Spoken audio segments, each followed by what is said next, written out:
power by Zbigniew Brzezinski and, of course, Secretary of Defense Gates at the time, who was the man handling Iran-Contra. And this is a historical fact, and you bring this up to conservatives, and I mean, I had a special forces guy, black ops guy, who's now a lawyer, with the terrorism center, and he's saying we've got to have basically World War III because the Iranians are going to nuke us and kill us, and oh my God, the Islamo-fascists. When it's a fact that there were already these extremist Muslims, and they were energized by the West. So continue. So the basic idea is that Brzezinski, Gates, and Carter and Cyrus Vance, trilaterals all, overthrew the Shah. Not only did they overthrow the Shah, but they insisted on bringing in Khomeini. Not a general's coup, not this guy Bakhtiar who was around, but it had to be Khomeini because Islamic fundamentalism was the great bulwark against Soviet communism. So after this April 1978 meeting in Algiers with Brzezinski and Yazdi, there was agreement that the U.S. is going to continue to deliver weapons, and then there's a side agreement between Brzezinski and Yazdi that nobody talks about, I believe, in which they say, all right, we're going to have a taking of hostages. And there's a lot of stuff, and I go through it. I got a part on the Carter administration in this book. Now, the October surprise was then the freeing of the hostages, right? And the trick was to try to make sure that the hostages were not freed under Carter before November 1980, because that would have gotten Carter reelected or might have. And then as soon as Reagan's elected, they release them. Right. Now, there were then hearings. This guy, Gary Sick, you may remember him, Gary Sick from the State Department or wherever he was. He promoted these hearings about the October surprise. And back in my book, George Bush, The Unauthorized Biography, 1992, I read about the fact that there were lots of reports that George Bush the Elder personally flew to Paris one night in a private jet to meet with some Iranians and then come back. We know that Kissinger was reported to be negotiating with Iranians and others.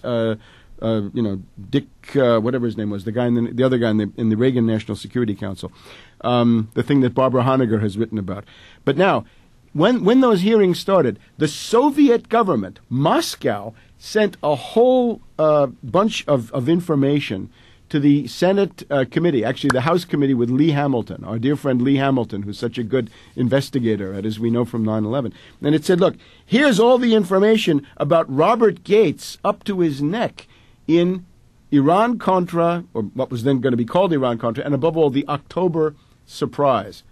So this guy is dirty. Now, the other dimension on him is, as he writes in his own memoirs, and this I read about in 9/11 Synthetic Terror Made in USA, Gates wrote his memoirs, and he said, we considered creating an Arab legion of fighters from all the Arab countries to go into Afghanistan, which is not Arab but Muslim, and fight the Soviets. But we decided not to do it. Yeah, bunk, you did decide to do it, and it's called Al-Qaeda.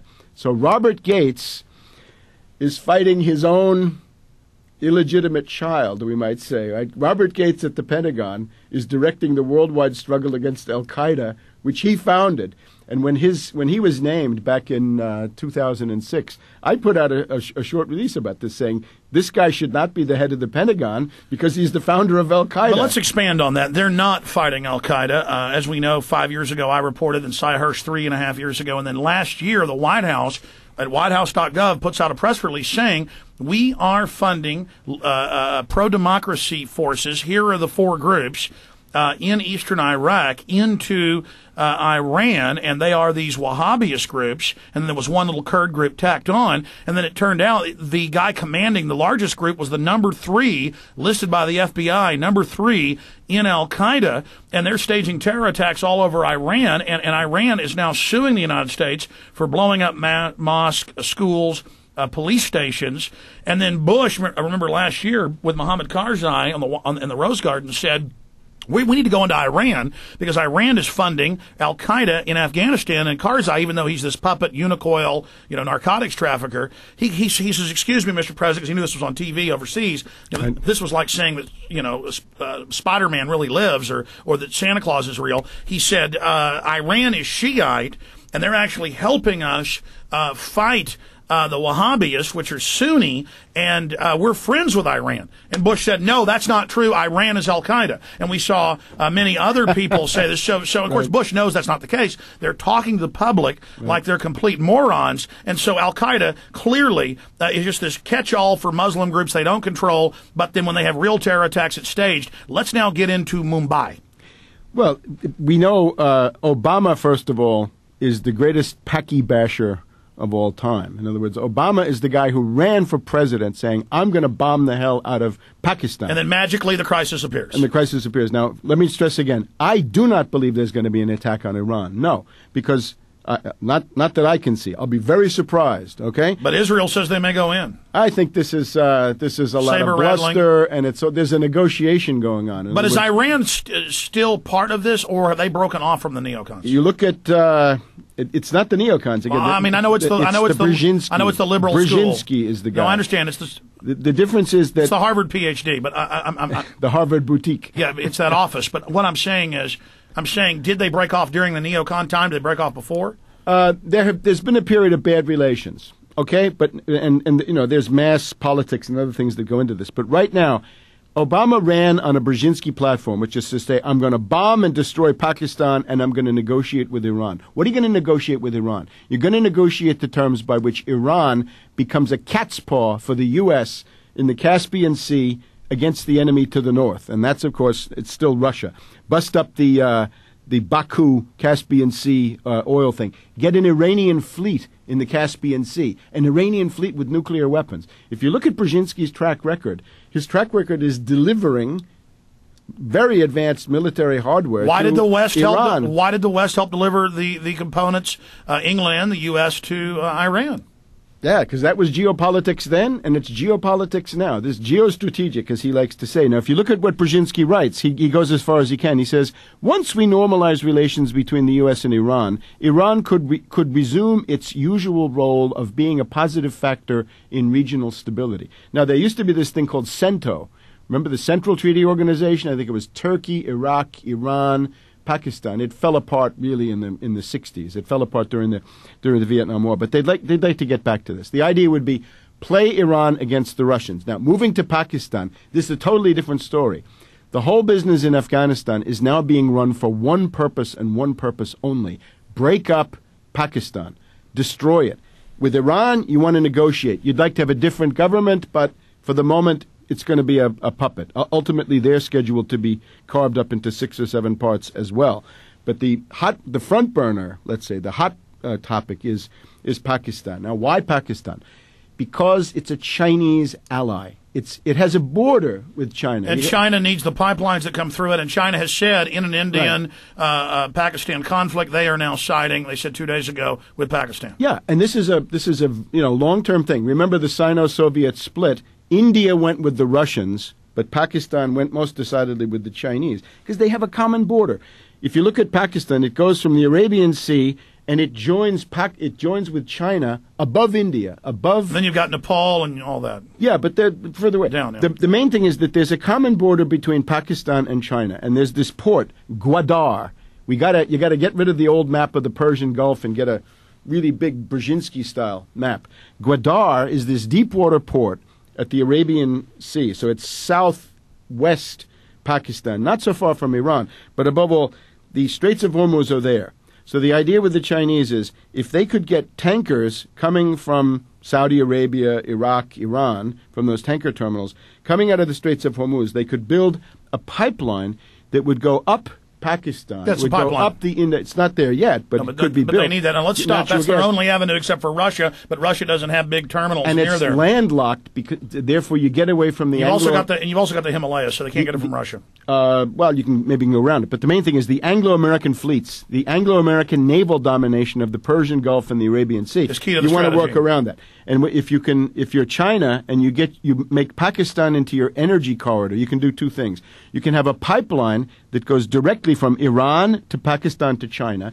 There you have your guaranteed oil supply with no Anglo-American air fleet anywhere and then near you can develop the or- railways, cities, and then have China dominate the region. Now, let's stop right there because we're almost out of time, Webster. We have a little bit left in this segment and then a 5-minute segment. Now, how does the Mumbai, Bombay situation play into all of this, and what is your analysis of what really happened there? Okay, first of all, this basically it's coming, as if on cue, right? It's just when they need it. Remember, there's an Indian-U.S. nuclear accord that was approved in October. In the hurly-burly and brouhaha of the presidential campaign, we might have missed the fact that India has now become the spear point of the U.S., the British, and the Israelis in Eurasia. It's what the British used to call a continental dagger.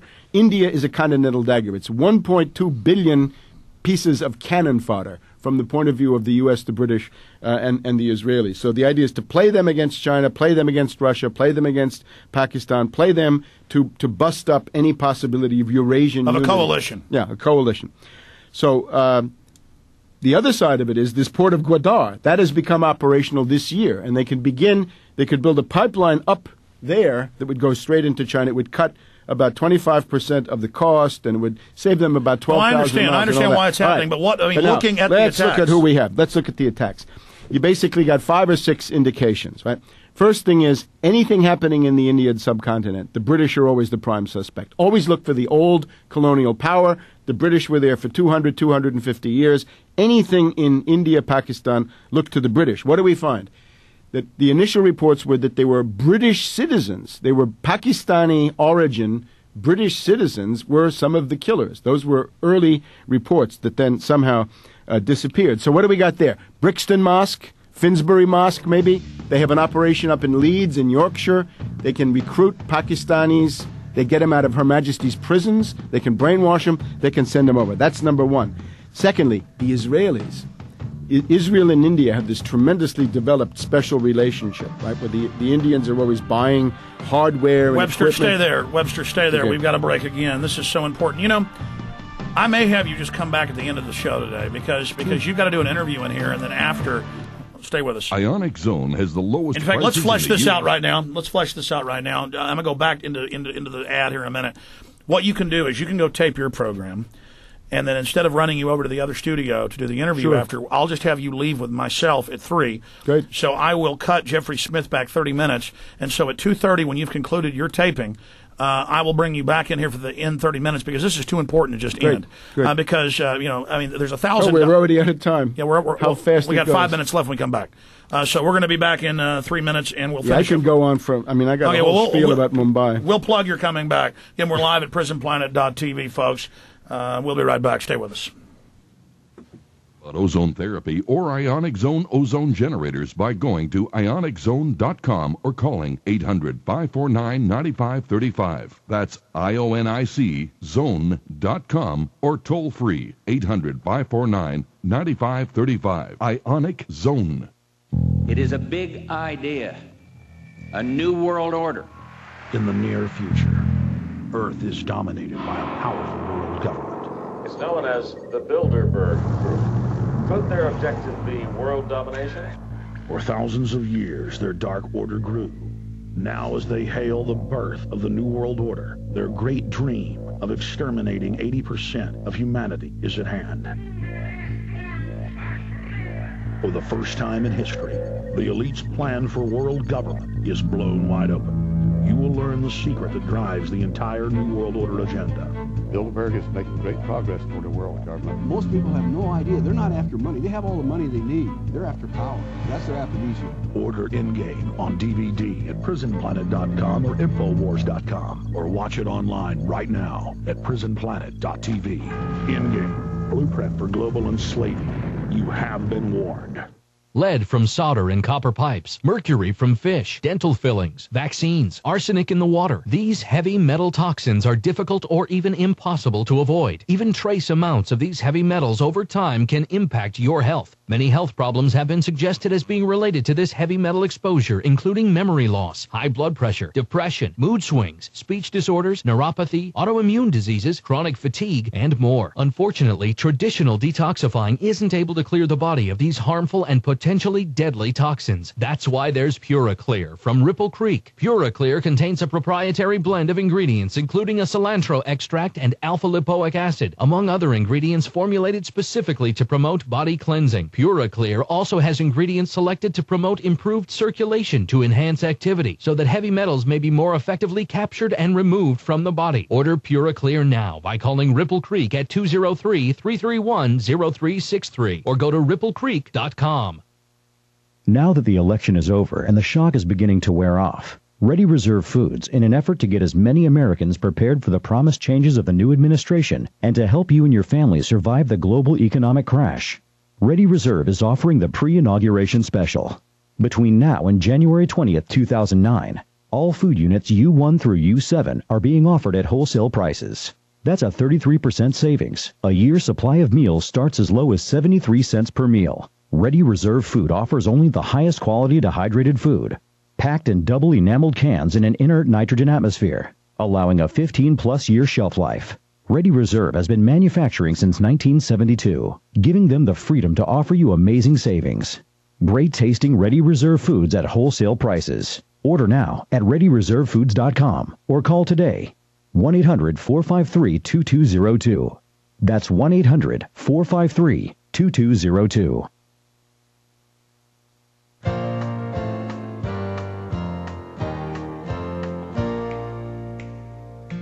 Well, I'm not the kind. You know, we've got Jeffrey R. Smith joining us for an hour and a half after Paris joins us for about 45 minutes.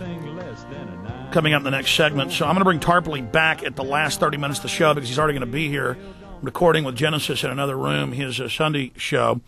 And Webster, tell folks when that is on here on the GCN network. It's actually World Crisis Radio, and it's available, of course, on demand, like all the shows are. But for me, it's a whole week. It's a weekly show. I tape it on Friday afternoon, and it comes on Saturday afternoon, 2 o'clock Eastern, so 1 o'clock Central.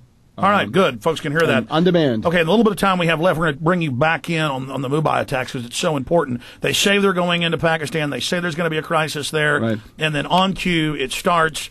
And you were talking about the Israeli situation, and this could be a reverse false flag. It could be a setup, but they were wearing the large Hindu sect Zionist wristbands.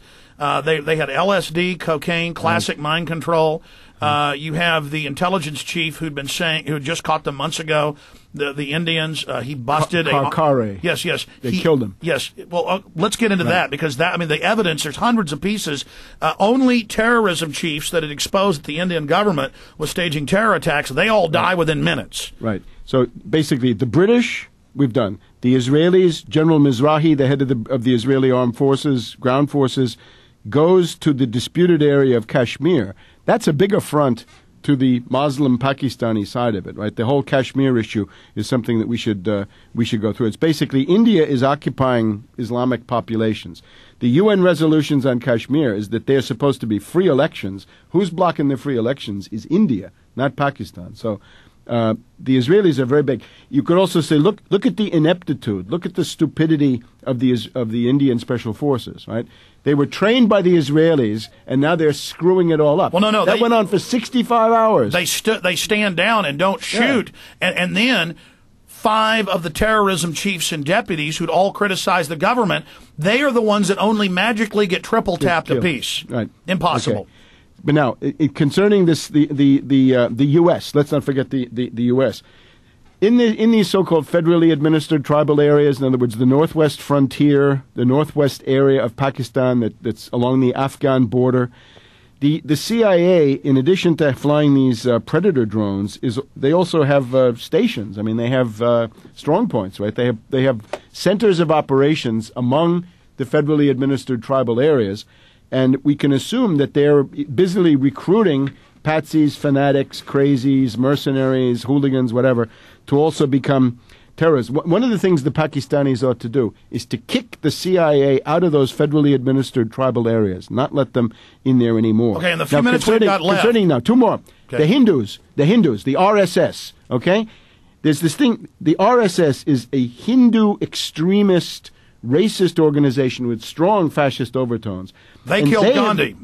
In effect. They have been They're the descendants of the killers of Gandhi, exactly. Because he wouldn't kill Muslims. Right, because he was not in favor of religious war. So here we have the religious war party, and sure enough, the U.S. and the British are backing And they're the ones tied in with Israel. That would be, as far as I can see, the ones with this blue, pink armband that the one guy was wearing. But the RSS has been killing people all over India for years and years. You never hear about that. And it's RSS infiltrators that keep doing false flags to blame the Muslims. Look, you have a terrorist swamp, then you have the RSS provides the ideology for that. Then you have the BJP, which is the governing party, and they are now bidding fair to take over the government again in the backlash to what has just gone on. And they give the conduit or the tunnel for the people to be brought in.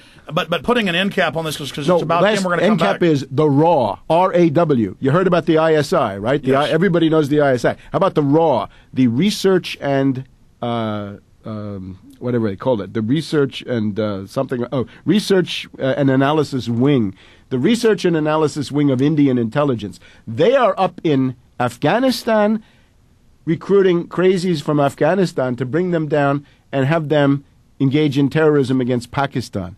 So the Indians have a real dirty aspect. Maybe the Israelis. Well, it's these same groups setting off bombings in the last few months, trying to overthrow the Pakistani government, and they're admittedly Western-backed. And the Pakistani government has been saying the West is staging this as a pretext, and that was the final point, to bring pressure in on Pakistan or even overthrow them. So when you come back in a few hours, we will break down that. But in the last minute we have. Talk about that. What is the point of all this? The point of it is to play India against Pakistan. Bring in a radical government. Bring in a radical war government into India.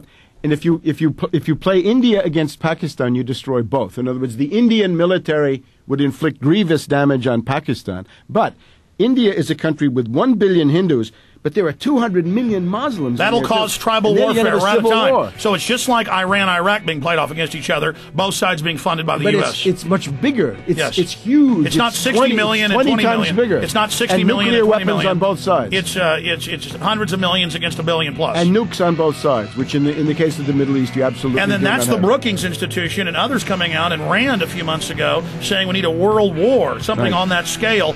Okay, Webster, thank you. We'll talk to you in a few hours back in studio. Great. We're on the march. The empire's on the run. Alex Jones and the GCN Radio Network. Attention. This is an extremely urgent, self-reliant news bulletin. If you have ever wanted to produce your own cheaper-than-dirt... Hundreds of millions against a billion plus. And nukes on both sides, which in the case of the Middle East, you absolutely... And then that's the Brookings Institution and others coming out and RAND a few months ago saying we need a world war, something on that scale. Okay, Webster, thank you. We'll talk to you in a few hours back in studio. We're on the march. The empire's on the run. Alex Jones and the GCN Radio Network. Attention. This is an extremely urgent, self-reliant news bulletin. If you have ever wanted to produce your own cheaper-than-dirt survival food, this is going to be the most important message you will ever hear. Here is why. This network has just learned of a new video course that reveals the secret of how to safely prepare and store all types of survival foods in an event of social unrest and food shortages here in the U.S. Grain shortages and hunger are spreading across the globe. Will troops guard the food supplies in the U.S. this fall? Don't wait. Learn the food shortage skills that can keep you and your family alive in a crisis. Get the details at foodshortageusa.com. That's foodshortageusa.com. Or you can call toll-free 877-327-0365. Don't wait for empty shelves. Go to foodshortageusa.com while you still have time. www.foodshortageusa.com. Or toll-free at 877-327-0365. Act now. A day unlike any other in the long course of American history, a terrorist act of war against this country. The enemy struck America on September 11th. But who is the enemy? Bin Laden. This is his MO. We have to look to the Middle East. We have to look to Osama bin Laden. Fabled Enemies is the first 9/11 film to take a close look at the terrorist ties to intelligence networks inside the United States. Some U.S. investigators believe that there are Israelis again very much engaged in spying in and on the U.S. I'm aware that some Israeli citizens have been detained. Bin Laden's connections to the CIA, the hijackers' ties to the FBI, the Saudi Arabian connection, the Israeli intelligence network, warnings and war games, the shadow government, and much, much more. Fabled Enemies. Get the DVD at Infowars.com or see it in super high quality, along with hundreds of other titles at PrisonPlanet.tv. Either you are with us or you are with the terrorists. Free yourself from expensive cable and satellite fees. Control what you want to see. GCN listeners, now you can transform your living room's HD TV into a virtual war room command center with ZB. ZB turns your computer into your own HD channel that broadcasts throughout your home to all of your expensive cable and satellite fees. Get your ZB today at freedomonmytv.com. That's freedomonmytv.com. Today.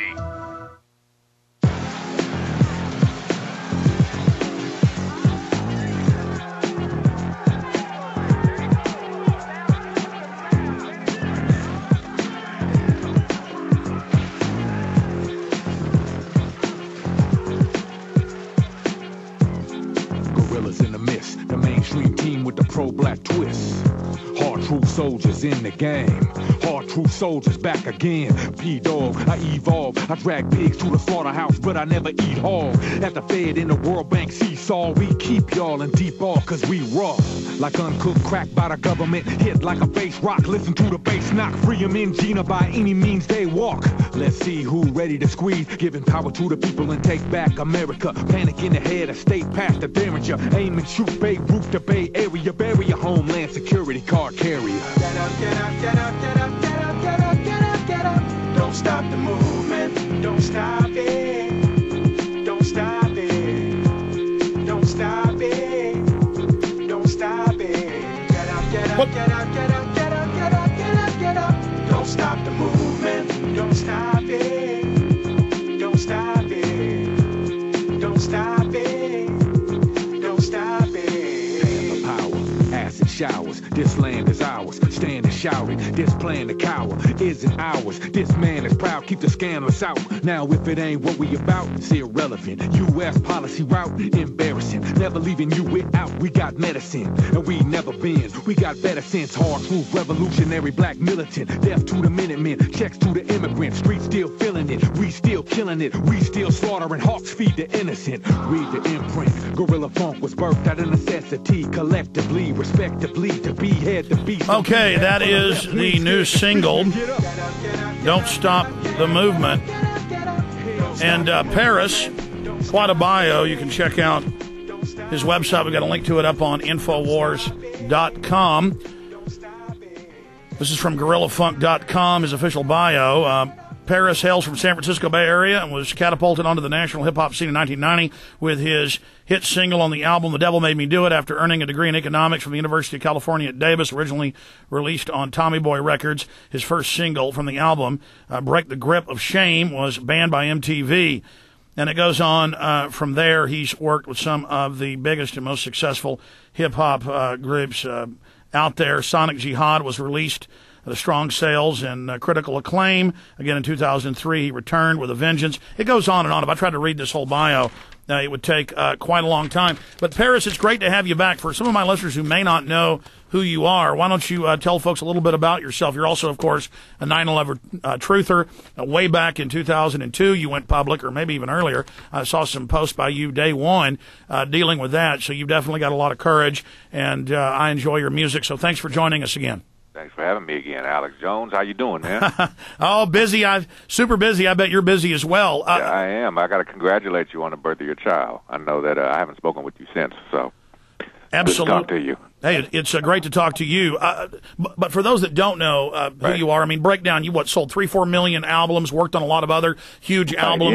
Yeah. I've basically been making counter-establishment hip hop that challenges the system. It's life-affirming music that I've been making for the entirety of my career. I started in 1990 and have been on a lot of different labels and am now completely independent and completely independent but distributed by Universal. Ironically enough, because they have noticed the fact that there are people out here who hunger for this kind of material, and I have produced Public Enemy and Dead Prez and the coup and a lot of other groups that are out there that represent these same sentiments, and I'm still doing it.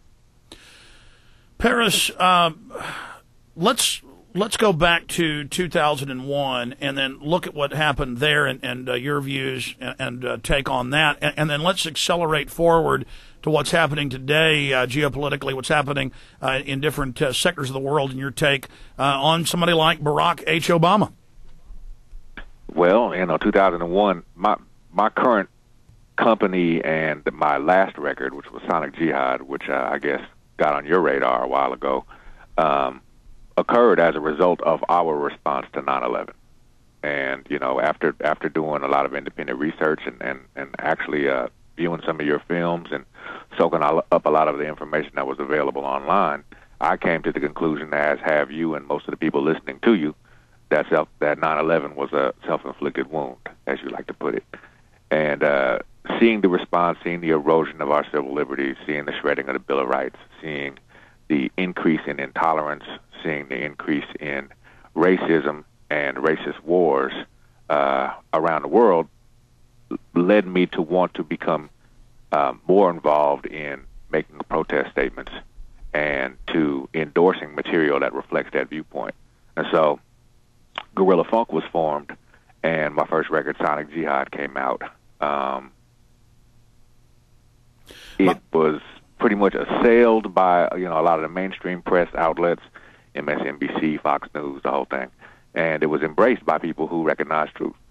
And it did well enough to get on Universal's radar to allow me to be able to sign other artists to, kind of rally the people around that felt the same, who were also disenfranchised and unavailable, unable to come out through traditional outlets. And I've seen the whole thing kind of, in some respects things have gotten worse, in some respects things have gotten better, at least from the outside looking in. Well, before we get into what's happening currently, finishing up along the lines of the music you put out. Right. I mean, I have to say, I like some hip hop, I like some rap. I grew up listening to a lot of it in Dallas, but even then, I only like certain people, and others it sounded terrible. But it's the same with every genre: classical, country, rock and roll. But particularly, I don't know of really anybody else who, when I listen to the music, it sounds 100% in my mind. Like, I can't imagine it sounding any better with the beat, your voice, bringing in the choir like you do with What Would You Do? I mean, just all of it. So, I am really a fan just of your sound. And then, why it's 100%, then the message, especially in some of those songs you did in that album after 9/11. That's why I say I think it's really the anthem for 9/11. Truth. I like Immortal Technique and a lot of other folks, and he's great and has a really great sound as well. I just don't think that it's consistently as powerful as yours. I'm not trying to choose sides. I'm just saying you really are not. No. There are really only two real sides to choose. So, and the difference between me and Immortal Technique, those aren't the choices, But I appreciate that, man. Really, I do. I just always said that I was going to make music that I wouldn't be ashamed of in a few years.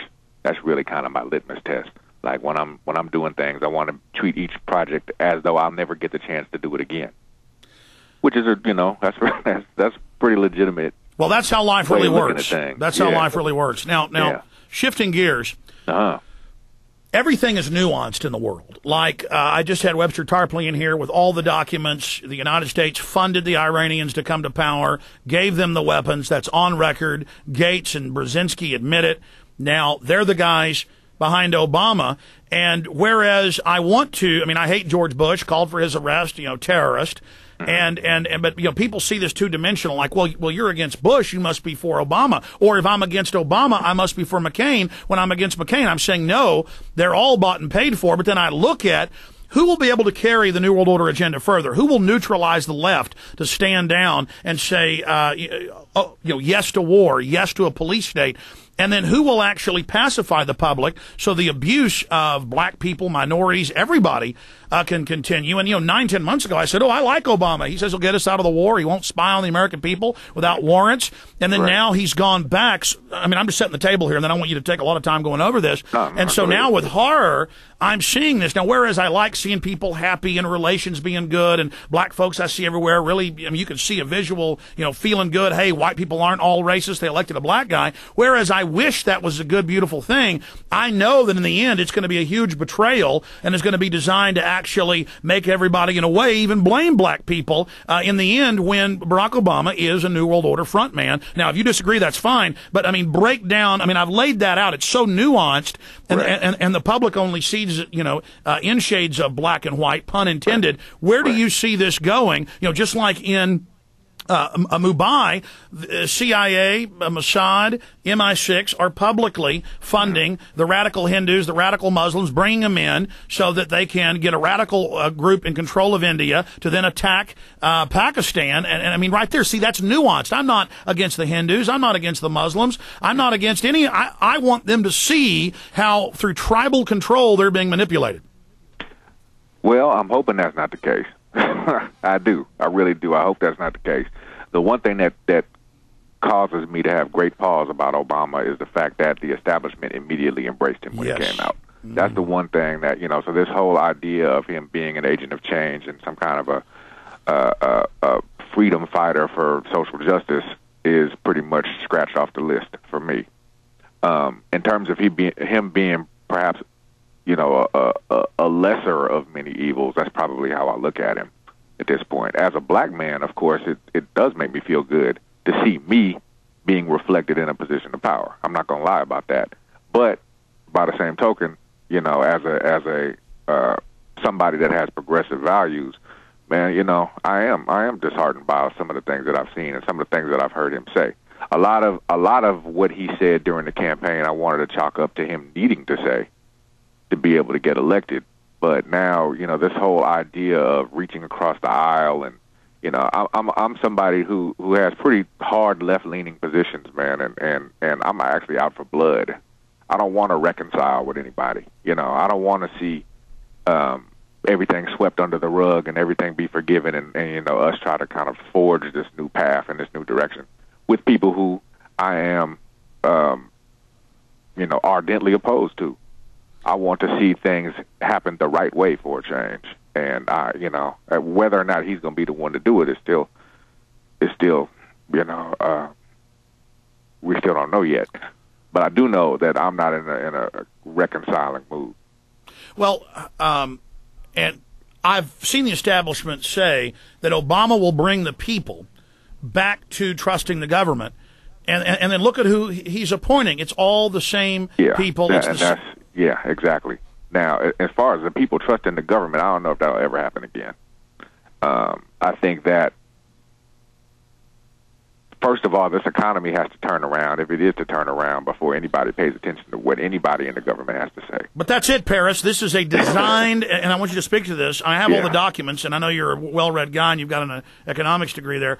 But, I mean, what's happening is the people under Clinton, and the Republicans supported it, it's all one group, they changed the Glass-Steagall Act. They made the laws where the banks could do this. They have designed this to implode markets so that the establishment can then come in, cut off liquidity to everybody else, have the real economy implode, and the banks overcapitalize in the, quote, bailout with now $8.4 trillion as of December 5th, 2008, and then buy up what's left of the real economy. And Obama is the biggest cheerleader for that. And when the bailout wasn't about to happen, he got up there and got on his bully pulpit and said, we need this. So that's what I'm saying, Paris. So what are your feelings about this auto bailout then?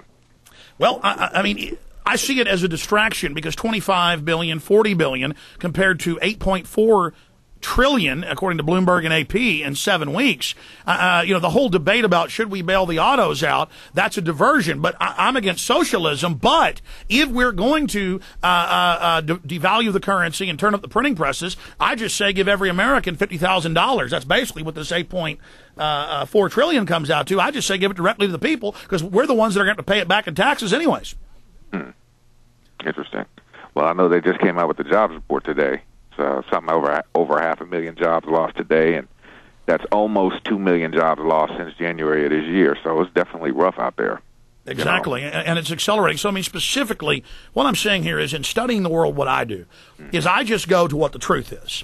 And I go to what the real policy reports of the elite say. And then I go diametrically opposed to them. And so my job's easy. So True contrarian. There you go. Well, I'm just against their agenda because I know their agenda is bad for humanity. Here's another one. Mm-hmm. I'm not against the tens of millions of people by Chase Manhattan Citibank displaced in Mexico, driven off their ancestral lands through phony environmental movements using the left to force them into Mexico City, then into the United States. I don't blame them wanting a better life. I am against them being abused. I've gone out and protested out at the FEMA camp north of Austin where they keep them without due process.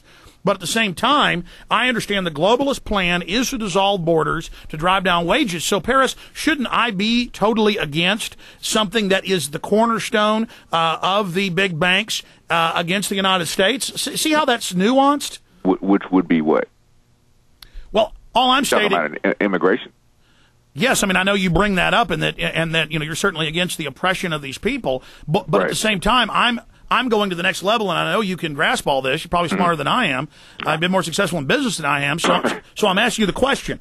If the New World Order wants open borders and then actually wants to stir Americans up with third world populations they bring in to divide and conquer, what should I do? Should I go along with what the big foundations and the money wants? To divide and conquer. I just know that it's easy to scapegoat a population, and I know that this plays directly into the hands of America's racist legacy. I agree. So just in terms of looking at a particular group of people and kind of galvanizing this Joe the Plumber public against them, I'm opposed to that. Now, in terms of what the end result is going to be, like this dissolution of borders and all that, I don't know if I even look into it that far. I understand. From where I'm sitting, I see a group of people who want a better life, who, are pretty much the kind of the end result of America's foreign policy of economically depriving people. And, so when you see people who want to come here to kind of, from what they think anyway, because first of all, I don't necessarily know that America gives you the better life. Let me say that out the gate, because I've traveled a bunch of other places where things seem to be a lot easier on a lot more people. And they're not, at least right now, they're not in any kind of danger of being invaded by America. So, all right, let me throw this in. I don't know. Paris, let me throw this in at you. Yeah. Talk about nuance. That's what I'm saying. As you know, everything is 5 or 6. I don't think that anything occurs on the global stage by chance. Well, this is what I'm saying. What you're saying. Exactly, but I want your take on this. I want your take on this. Mm-hmm. And then we'll come back and talk about it after the break. And then we're going to plug your new record and the website and the rest of it, which is great stuff.